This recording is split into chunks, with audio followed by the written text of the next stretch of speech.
اللہ تعالیٰ نے قرآن کریم اپنی آخری کتاب حضور اکرم صلی اللہ علیہ وسلم پر نازل فرمائی۔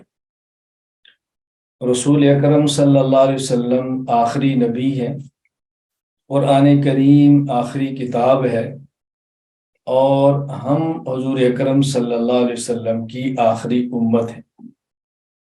نبی کریم صلی اللہ علیہ وسلم نے قیامت تک آنے والے ہر انسان اور ہر امتی کے لیے ہدایات ارشاد فرما دی ہیں۔ آپ نے سب چیزیں بتا دی ہیں کہ کیا کرنا ہے، کیا نہیں کرنا۔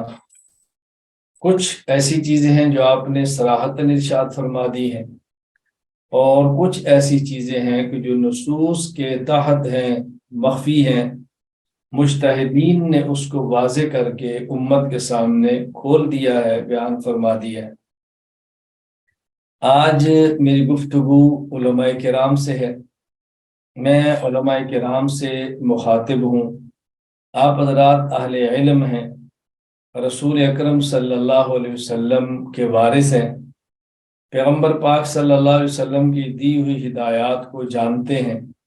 بس مذاکرہ چاہیے اور تکرار چاہیے اور یاد دہانی کی ضرورت ہے کہ ہم ایک دوسرے کو بعض باتیں یاد کرا دیں کہ یہ کام بھی ہے، یہ بھی ہے، یہ بات بھی ہے، یہ بھی ہے۔ تو میں نے آج کی مجلس میں چند ایک باتیں آپ کی خدمت میں عرض کرنی ہیں۔ اللہ تعالیٰ مجھے اخلاص کے ساتھ، دلائل کے ساتھ، اعتدال کے ساتھ گفتگو کرنے کی توفیق عطا فرمائے۔ بات سمجھ آئے تو حق جل مجدہ عمل کرنے کی بھی توفیق عطا فرمائے۔